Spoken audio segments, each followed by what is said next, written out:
Attends un peu avant de te faire emmerder par ces petits machos qui pensent qu'à une chose. Salut mes amours, j'espère que vous allez tous très bien. Aujourd'hui on se retrouve pour une petite vidéo vite fait, chit chat, un truc qui me turlupine. Voilà, j'ai légèrement chauffon du bourdon cette dernière année, parce que là on va se parler d'une question que vous avez vu dans le titre, que j'entends autour de moi, depuis fort longtemps, depuis trop longtemps pour que ça continue. J'avais envie en fait qu'on mette à plat tout ça et qu'on discute du coup entre nous de cette fameuse question. Et toi, les enfants, c'est pour quand ? Voilà, le coup de cèdre international, il est là, il est bien présent, alors ça vient d'à peu près de toutes parts, hein. Tout le monde s'y met à cœur joie, les amis, proches ou moins proches, la famille, proche ou moins proche aussi, les abonnés, les inconnus, voilà, tout le monde y va de son petit grain de sel. Donc je me suis dit, bah écoutez, on va y aller, hein. On va se mettre 2-3 personnes à dos. Non, évidemment que je suis bien consciente que, en tout cas pour les personnes qui nous connaissent, je vais parler un petit peu de mon cas, mais pas tout du long de la vidéo. Je vais donner des exemples. Il y a des fois c'est moi, il y a des fois c'est pas moi. Je vais pas vous spécifier quand ça me concerne ou pas, parce que c'est des choses assez personnelles, mais qui peuvent, je pense, vous parler un peu à tous. Et donc concernant mon entourage, effectivement, je pense bien que ça part d'une bonne intention, que voilà, Loulou et moi on est ensemble depuis pas mal de temps maintenant, que j'ai fêté mes 30 ans, que l'horloge tourne, machin, que tout le monde j'imagine qu'on a envie qu'on copule. Ne vous inquiétez pas, tout se passe bien. C'est vrai qu'on a une vie assez stable, que notre couple est plutôt solide, qu'en plus on achète une maison, je vous l'ai dit, donc voilà, je pense que les gens sont heureux pour nous et que potentiellement ils aimeraient bien que ça continue en ce sens, en tout cas dans le sens que eux ils ont décidé, tu vois. Alors ça part peut-être d'une bonne intention, mais en aucun cas je trouve ça gentil, peut-être pas le bon terme, mais voilà, je trouve pas ça très sympa et je trouve pas ça très rigolo non plus, tu vois, c'est pas genre la petite blague, alors et toi, hein, les enfants, hein, quelle horreur, quelle horreur, quelle horreur. Mais en fait ça me fait pas marrer, hein.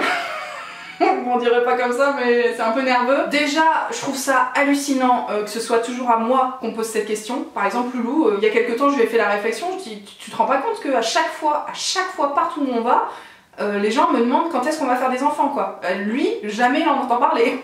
Et bien souvent, on attend qu'il se barre de la pièce pour, tu sais, me taper dans l'épaule et alors, et vous, machin, je comprends pas. A priori, je fais pas ça toute seule, tu vois. Je pense que le type est concerné également. Si vous avez envie d'en parler, autant qu'on en parle tous ensemble, tu vois. Soyons fous. Donc déjà, ça me gonfle au plus haut point, hein, on va pas se mentir. Et puis, ce qui me gonfle aussi par-dessus tout, c'est que ça tourne à l'obsession pour tout le monde. Alors, comme je vous ai dit, j'ai eu 30 ans il y a quelques mois maintenant, et ça, j'ai l'impression que ça a été le top à la vachette, quoi. Le top départ pour tout le monde. Il faut qu'à 30 ans, soit ce soit réglé, soit ce soit en projet, soit, enfin voilà, il faut en parler en tout cas, hein. C'est vraiment dans l'esprit de tout le monde, surtout avec la maison là, j'ai l'impression que, je l'ai encore entendu hier soir par mes grands-parents, texto c'était, il va falloir utiliser toutes les pièces, hein, de la maison, il va falloir les remplir ces chambres, vraiment noir sur blanc, hein, on est sur cette conversation, donc c'est très gênant, c'est vraiment le genre de conversation que j'ai, genre... 3 fois par semaine. Franchement, j'entends ces réflexions très régulièrement. Dans le genre obsession, on m'a dit aussi, c'est pas si grave, autant on aura qu'un ou deux et puis c'est tout, quoi. Comme si quoi d'ailleurs, comme si quoi, hein, je ne sais pas. Ça se trouve on n'en aura pas, ça se trouve on en aura un et ce sera hyper easy et puis on va enfiler 3-4 comme ça à la suite. Ça se trouve on en aura un premier en imaginant qu'on en veuille d'autres et ce sera hyper compliqué et du coup on va s'arrêter là. Enfin je veux dire, rien n'est prévu, tu vois. En tout cas me concernant, j'ai pas fait de plan sur la comète, à tel âge je dois avoir tant d'enfants. Et si justement à 30 ans on n'a pas fait tout ce que tout le monde a fait avant ça, c'est pas pour autant que de 30 à 40 on va se booster l'oignon pour rattraper le retard qu'on a accumulé, tu vois. Enfin moi je suis pas du tout dans ces perspectives de... Pourtant Dieu sait que ma vie est super cadrée et tout, mais je pense qu'avec ce genre de sujet là, on peut pas, tu vois.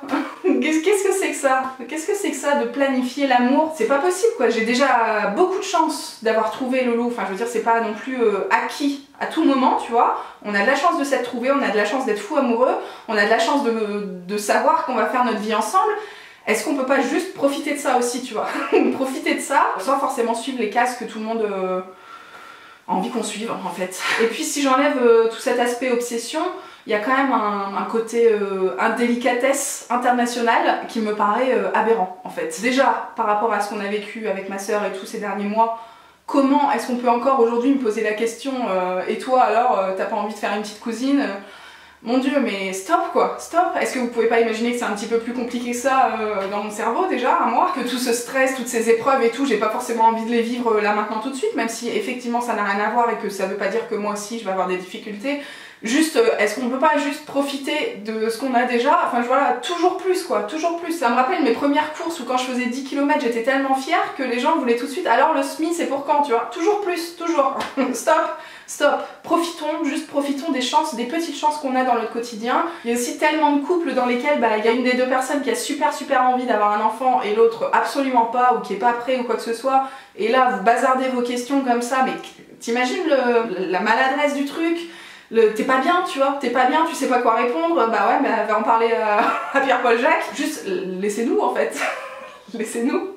Laissez les gens faire ça à leur sauce. Imaginez que tous les soirs avec Loulou on se prenne la tête mais sale parce que moi j'ai très envie d'avoir un enfant là maintenant tout de suite et que lui absolument pas, il a qu'une envie, c'est d'aller faire des tours de moto.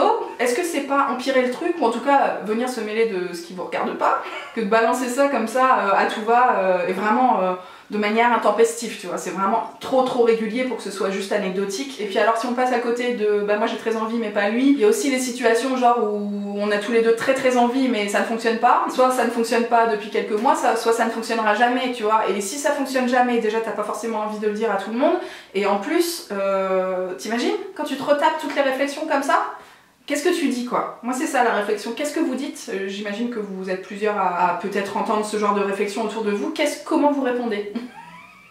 Puisque moi bah, vous me connaissez peut-être un petit peu, moi je souris, je dis ouais on verra, voilà. On verra. Mais en gros ça veut dire lâche-moi la grappe, tu vois. Lâche-moi la grappe. Ça sort du plus profond de moi-même parce que c'est vraiment juste pas cool en fait. Pas cool du tout de me tortiller avec ça tout le temps quoi. Tout le temps. Donc voilà, j'aimerais bien vos conseils tiens sur...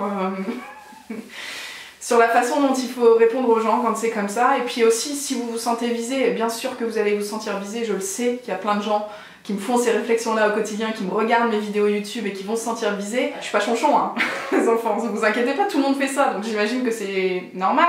Je rajoute vraiment quelques guillemets. Encore une fois que ça part d'une bonne intention, mais juste stop quoi. J'allais dire, est-ce qu'on peut pas attendre un peu? Non, la solution c'est juste d'arrêter ça et de laisser les gens tranquilles, tu vois. Voilà les enfants, c'était une petite vidéo rapidos, mais pleine d'envie, hein. Ça vient franchement du cœur aujourd'hui parce que voilà, j'arrive à un stade où franchement, les premières fois c'était supportable et là on a dépassé tout ça. Hein. On a dépassé tout ça. Donc si vous inquiétez pour nous, bah allez emmerder Loulou, tiens, pour une fois, ça changera. Mais moi je peux plus quoi, moi je peux plus. Donc voilà les enfants, je vous laisse la partie commentaire pour vous exprimer. Je vous embrasse très fort et je vous dis à très bientôt pour de nouvelles vidéos. Ciao. C'est maman, je suis Morgane de toi.